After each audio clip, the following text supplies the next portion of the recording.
பிரியமானவர்களே, ஆண்டவராகிய இயேசு கிறிஸ்துவின் நாமத்தினாலே உங்கள் யாவரையும் அன்போடு கூட நான் வாழ்த்துகிறேன். ஆண்டவர் கிருபையாய் நமக்கு கொடுத்த இந்த புதிய நாளுக்காக முதலாவது நம் ஆண்டவருக்கு நன்றி சொல்லுவோம்.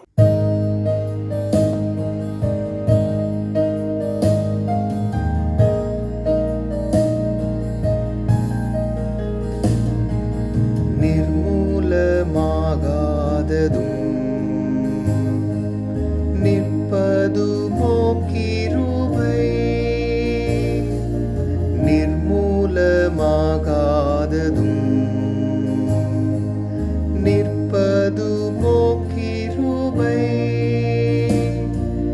நீசன் என் பாவம் நீங்கினதே, நித்திய ஜீவன் பெற்று கொண்டேன். காத்து கொள்ள கிருபை தாருமே, காத்து கொள்ள கிருபை தாருமே.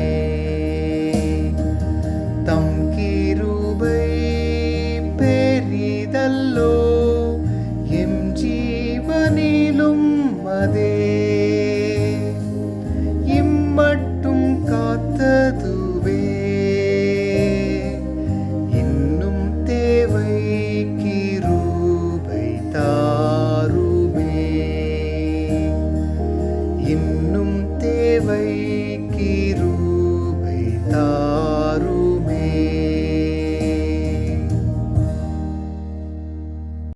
இந்த நாளுக்கு என்று ஆண்டவர் கொடுக்கிற ஒரு வார்த்தை புலம்பல் புஸ்தகம் 3ஆம் அதிகாரம் 22வது வசனம். புலம்பல் 3:22. நாம் நிர்மூலமாகாதிருக்கிறது கர்த்தருடைய கிருபையே, அவருடைய இரக்கங்களுக்கு முடிவில்லை. இந்த நாளில் ஆண்டவருடைய வார்த்தை சொல்லுகிறது, நாம் ஒவ்வொருவரும் நிர்மூலமாகாமல் இருப்பது ஆண்டவருடைய கிருபை. அவருடைய கிருபையினாலே நாம் நிலை நிற்கிறோம். அவருடைய இரக்கங்களுக்கு முடிவே இல்லை. காலைதோறும் அந்த கிருபைகள், இரக்கங்கள் நம்முடைய வாழ்க்கையில புதிதாய் ஆண்டவர் அனுப்பி தந்து கொண்டே இருக்கிறார். அந்த கிருபை தான் நம்மை தாங்குகிறது. அந்த கிருபை தான் நாம் நிர்மூலமாகாமல் நம்மை பாதுகாக்கிறது. ஆகவே உள்ளத்தின் ஆழத்திலிருந்து ஆண்டவருக்கு நாம் நன்றி சொல்லுவோம். மல்கியா தீர்க்க தரிசன புஸ்தகம் 3ஆம் அதிகாரம் 6வது வசனம் இப்படியாய் சொல்லுகிறது, நான் கர்த்தர், நான் மாறாதவர், ஆகையால் யாக்கோபின் புத்திரராகிய நீங்கள் நிர்மூலம் ஆகவில்லை. ஆண்டவர் மாறாதவராய் இருக்கிறபடியினாலே யாக்கோபின் புத்திரராகிய நாம் நிர்மூலம் ஆகவில்லை என்று இந்த நாளிலே ஆண்டவருடைய வார்த்தை சொல்லுகிறது. ஆகவே நாம் நிர்மூலமாகாமல் இருப்பது அவருடைய கிருபை. காரணம், அவர் நேற்றும் இன்றும் என்றுமே மாறாதவர். கிருபையிலே மாறாத ஒரு தேவன், உண்மையிலே மாறாத ஒரு தேவன், அன்பிலே மாறாத ஒரு தேவன். ஆகவே உள்ளத்தின் ஆழத்திலிருந்து ஆண்டவருக்கு நாம் நன்றி சொல்லுவோம். சங்கீதங்களின் புஸ்தகம் 63ஆம் சங்கீதம் 3வது வசனம் இப்படியாய் சொல்லுகிறது, ஜீவனை பார்க்கிலும் உமது கிருபை நல்லது, என் உதடுகள் உம்மை துதிக்கும். இங்கே தாவீது எழுதுகிறார், என் ஜீவனை பார்க்கிலும் உம்முடைய கிருபை தான் நல்லது என்று எழுதுகிறார். ஆகவே இந்த நாளிலே நாமும் சொல்லுவோம், ஆண்டவரே, எங்கள் ஜீவனை பார்க்கிலும் உம்முடைய கிருபை நல்லது, ஆகவே என் உதடுகள் எப்பொழுதும் துதித்துக் கொண்டே இருக்கும் என்று சொல்லி சங்கீதங்களின் புஸ்தகம் 90வது சங்கீதம் 14வது வசனம் இப்படியாய் சொல்லுகிறது, நாங்கள் எங்கள் வாழ்நாளெல்லாம் களி கூர்ந்து மகிழும்படி காலையிலே எங்களை உமது கிருபையால் திருப்தியாக்கும் என்று இங்கே எழுதுகிறார். வாழ்நாளெல்லாம் களி கூர்ந்து மகிழுவதற்கு ஆண்டவருடைய சமூகத்திலே அதிகாலையில் வந்து நின்று அந்த கிருபையை பெற்றுக்கொள்ளும் பொழுது அந்த கிருபையினாலே நம்மை திருப்தியாக்கி கொண்டே இருப்பார். வாழ்நாள் முழுவதும் நான் களி கூர்ந்து மகிழ்ந்து கொண்டே இருப்போம். அதிகாலையில் அவருடைய கிருபையை புதிதாக நாம் பெற்றுக்கொள்ளும் பொழுது நிச்சயமாகவே நம்முடைய வாழ்க்கை களி கூர்ந்து மகிழும்படி செய்வார்.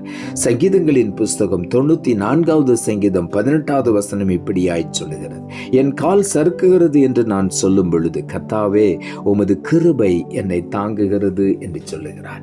என் கால் சறுக்குகிறது என்று சொல்லும் பொழுதெல்லாம், நான் தடுமாறி விழப்போகிற சூழ்நிலைகளில் எல்லாம் உம்முடைய கிருபை என்னை தாங்குகிறது என்று இந்த காலை வேளையிலே தாவீது எழுதுகிறார். நாமும் சொல்லுவோம். ஆண்டவரே, நான் எத்தனையோ சூழ்நிலைகளில் தடுமாறி விழப்போன நேரத்தில் எல்லாம் உடைய கிருபை என்னை தாங்கி கொண்டதற்காக நன்றி என்று சொல்லுவோம். இந்த நாளிலே நம் கால் சறுக்குகிறது என்று சொல்லும் பொழுது ஆண்டவருடைய கிருபை நம்மை தாங்குகிறது. ஆகவே இந்த நாளிலே நாம் நிர்மூலமாகாமல் இருப்பது அவருடைய கிருபை. அது நம்மை தாங்கி வழி நடத்துகிறது. ஆகவே தான் நாம் நிர்மூலம் ஆகவில்லை. ஏசாயா தீர்க்கதரிசன புஸ்தகம் 54வது அதிகாரம் 10வது வசனம் இப்படியாய் சொல்லுகிறது: மலைகள் விலகினாலும் பர்வதங்கள் நிலை பெயர்ந்தாலும் என் கிருபை உன்னை விட்டு விலகாமலும் என் சமாதானத்தின் உடன்படிக்கை நிலை பெயராமலும் இருக்கும் என்று உன்மேல் மனதுருகுகிற கர்த்தர் சொல்லுகிறார். இந்த நாளில் ஆண்டவர் சொல்லுகிறார், மலைகள் கூட விலகி போய்விட்டாலும், பர்வதங்கள் எல்லாம் தன்னுடைய நிலையை விட்டு பெயர்ந்து போய்விட்டாலும் ஆண்டவர் சொல்லுகிறார், என் கிருபை உன்னை விட்டு விலகவே விலகாது. இந்த நாளிலே நாம் ஒவ்வொருவரையும் பார்த்து ஆண்டவர் சொல்லுகிறார், எது விலகினாலும் என் கிருபை உன்னை விட்டு விலகாது. நான் உன்னோடு பண்ணியிருக்க சமாதானத்தின் உடன்படிக்கை ஒரு நாளும் நிலை பெயர்ந்து போகாமல் இருக்கும் என்று கர்த்தர் சொல்லுகிறார். ஆகவே உள்ளத்தின் ஆழத்திலிருந்து ஆண்டவருக்கு நாம் நன்றி சொல்லுவோம். நாம் ஜெபிப்போம். அன்புள்ள ஆண்டவரே, கிருபையானை கொடுத்த இந்த புதிய நாளுக்காய் மறுபடியும் எமக்கு நன்றி செலுத்துகிறோம். ஆண்டவர் கொடுத்த ஜீவனுள்ள வார்த்தைக்காக நன்றி. நாம் நிர்மூலமாகாதிருக்கிறது கர்த்தருடைய கிருபையை, அவருடைய இரக்கங்களுக்கு முடிவில்லை என்ற வார்த்தையை கொடுத்தேன். வசனத்தை கேட்டுக்கொண்டிருக்கிற ஒவ்வொருடைய வாழ்க்கையிலும் இன்றைக்கு புது கிருபையை பெற்றுக்கொள்ள நீர் உதவி செய்யும். அந்த கிருபை அவர்களை பலப்படுத்தட்டும். அந்த கிருபை அவர்களை பாதுகாக்கட்டும்.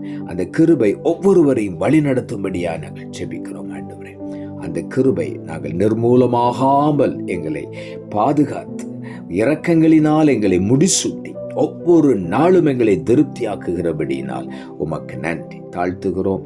இரட்சகர் இயேசுவின் நாமத்தில் ஜெபிக்கிறோம் நல்ல பிதாவே, ஆமென்.